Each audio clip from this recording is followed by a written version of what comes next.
నా పేరు సుస్మిత. నేను గంగాపురం ఊరిలో ప్రెసిడెంట్ గారి అమ్మాయిని. నేను ప్రేమించిన అబ్బాయితో ఎక్కడికైనా దూరంగా వెళ్ళిపోవాలి అనుకుని సిటీకి వచ్చాము. ప్రేమించిన అబ్బాయి చావు చూడడం తట్టుకోలేక ఆత్మహత్య చేసుకున్నాను.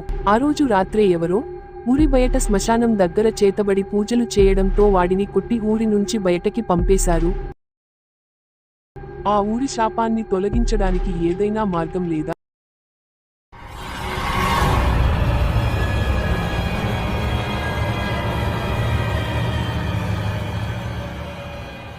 వంశీ, ఆ దెయ్యం ఇద్దరు కలిసి గంగాపురం ఊరికి ఆ మాంత్రికుడు పెట్టిన శాపం తొలగించాలని అనుకున్నారు. ముందు ఆ మాంత్రికుడు గురించి తెలుసుకోవాలి.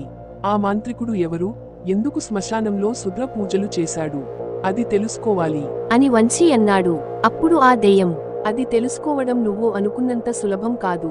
అసలు అతను ఎక్కడ నుంచి వచ్చాడో ఎవరికి తెలియదు అని అంటుంది. ఇప్పుడు ఎలా మరి అని వంశీ అడుగుతాడు.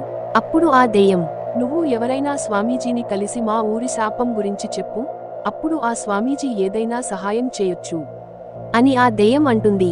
అప్పుడు వంశీ ఒక స్వామీజీని కలిసి జరిగిందంతా చెప్తాడు. అప్పుడు ఆ స్వామీజీ తన మనోనేత్రంతో అక్కడ పరిస్థితిని తెలుసుకుంటాడు. తెలుసుకున్న తర్వాత, ఇది చాలా కష్టమైన పని, నువ్వు ఒక్కడివి చేయలేవు. ఆ మాంత్రికుడు ఆ ఊరు మీద కోపంలో ఉన్నాడు అని ఆ స్వామీజీ చెప్తాడు. అప్పుడు వంశీ, ఇప్పుడేం చేయలేమా స్వామి అని అడుగుతాడు. దానికి ఆ స్వామీజీ, చేయగలము, కాని ఇది చాలా కష్టం, దీనిలో నీ ప్రాణాలు కూడా పోవచ్చు. ఎందుకు అంటే ఆ మాంత్రికుడు సామాన్యమైన వాడు కాదు, ఎన్నో ప్రేత ఆత్మలు వాడి వెనుక ఉన్నాయి. అవి చాలా ప్రమాదకరం, నువ్వు ఒక్కడివి అతనిని ఎదుర్కోలేవు అని స్వామీజీ అంటాడు. అప్పుడు వంశీ, మీరే ఏదైనా చేయాలి స్వామి అని వేడుకుంటాడు. అప్పుడు ఆ స్వామీజీ ఇలా చెప్తాడు, నేను చేయగలిగిన అంతవరకు చేస్తాను నాయనా. శాపం తొలగించడానికి ఒక పూజ చేయాలి, ఆ పూజకి సిద్ధం చేయించు. అప్పుడు వంశీ ఇలా అడుగుతాడు, పూజ ఎక్కడ సిద్ధం చేయించాలి స్వామి? అప్పుడు ఆ స్వామీజీ, ఆ శ్మశానం దగ్గర ఉన్న దారిలో సిద్ధం చేయు అని స్వామీజీ వంశీతో చెప్తాడు.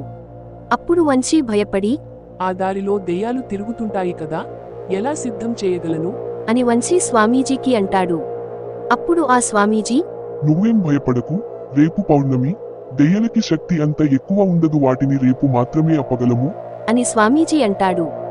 వంశీ తర్వాత రోజు రాత్రి ఆ దెయ్యాల దారిలో పూజకి సిద్ధం చేస్తాడు. అయితే దెయ్యాలు అతని చుట్టువైపులా ఉంటాయి, కానీ వంశీని ఏం చేయవు. అయితే కొంతసేపటికి పూజ ప్రారంభం అవుతుంది. అంత చీకటి, చుట్టువైపుల గాలి గట్టిగా వీస్తుంది. హఠాత్తుగా ఒక వాయిస్, ఎవరు అక్కడ అని వినిపిస్తుంది. స్వామీజీకి అర్థం అయిపోయింది, మాంత్రికుడు వచ్చాడు అని. స్వామీజీ ఇంకా వంశీ మంత్రికుడిని ఎలా ఎదుర్కొంటారు అని తెలుసుకోవడానికి పార్ట్ 5 గురించి వెయిట్ చేయండి. మన ఛానల్ని సబ్స్క్రైబ్ చేసుకోండి, పక్కన ఉన్న బెల్ ఐకాన్ను ఆన్లో పెట్టుకోండి.